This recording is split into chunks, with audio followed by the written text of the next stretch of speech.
Bienvenue à tous, bonsoir et merci de vous informer sur RTI 1. Le projet de loi portant budget de l'État de Côte d'Ivoire pour l'année 2022 et son annexe fiscale ont été adoptés par les sénateurs. Ce budget s'élève à plus de 9 900 milliards de francs CFA. Kader Sogodogo. 4 jours de travaux, 41 budgets, programmes ministériels examinés à la loupe. Pour le rendre final, le ministre du Budget et du Portefeuille de l'État, Moussa Sanogo, après avoir présenté le budget global, obtient le quitus de la Commission des affaires économiques et financières du Sénat, la KEF. Le projet de loi de finances portant budget pour l'année 2022 est adopté à l'unanimité des suffrages exprimés par la Commission des affaires économiques et financières. 9 901 milliards 072 348 791 francs CFA. Chaque centime sera utilisé pour rendre effectif la vision du président de la République, Alassane Ouattara, pour une Côte d'Ivoire solidaire où chaque compartiment se transforme qualitativement. Vous savez, il y a de grandes ambitions qui sont annoncées. Réduire donc la pauvreté de moitié, faire doubler le PIB par tête d'ici à 2030. Donc ça nécessite évidemment d'avoir des ressources et nous sommes contents de savoir que les vénérables sénateurs ont marqué leur satisfaction, leur assentiment sur les propositions qui leur ont été faites. L'annexe fiscale 2022 soumise au vote des sénateurs a été également validée. C'est une annexe fiscale qui est plutôt soft par rapport à des annexes fiscales qu'on a connues par le passé. Nous mettons plus l'accent sur l'amélioration des performances de l'administration fiscale et douanière à travers la modernisation et donc la réduction de toutes les déperditions qu'on peut noter ça et là. Impôts, douanes et toutes les autres régies financières, le plus dur commence maintenant.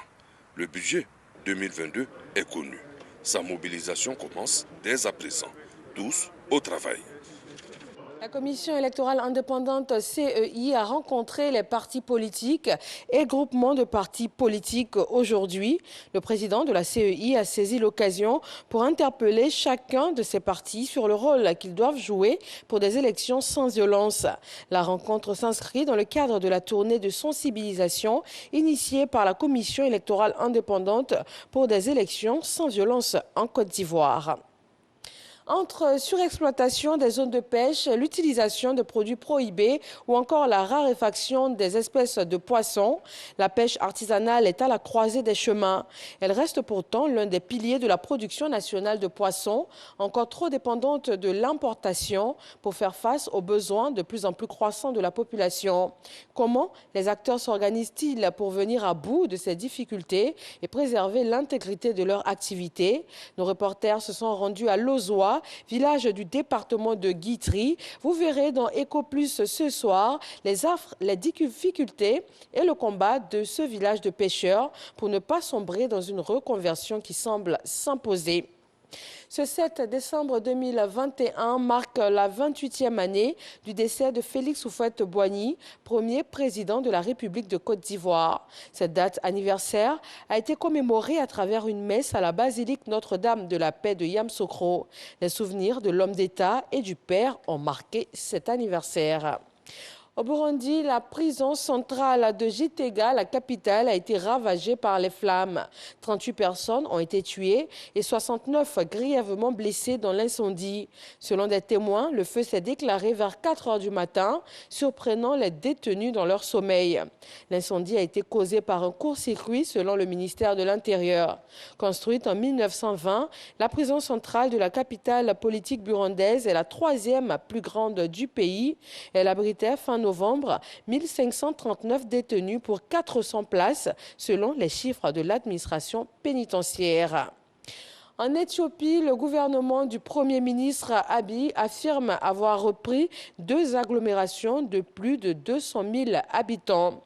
Ces 2 villes symbolisent particulièrement le renversement de la situation militaire. Leur prise par les insurgés tigréens depuis début novembre faisait craindre un effondrement de l'armée nationale. Et puis, les États-Unis d'Amérique qui ont annoncé ce lundi un boycott partiel des Jeux olympiques et paralympiques d'hiver de Pékin de 2022 en raison de la situation des droits de l'homme dans le pays. Ils dénoncent un génocide et des crimes contre l'humanité en cours au Xinjiang. Aucun diplomate américain n'y sera donc, mais les athlètes américains, par contre, participeront bien aux Jeux du 4 au 20 février. Ils pourront d'ailleurs bénéficier de tout le soutien du gouvernement. Voilà, merci de vous informer sur RTI 1. Retrouvez tout de suite l'actualité dans nos régions et je vous donne rendez-vous à 20 h.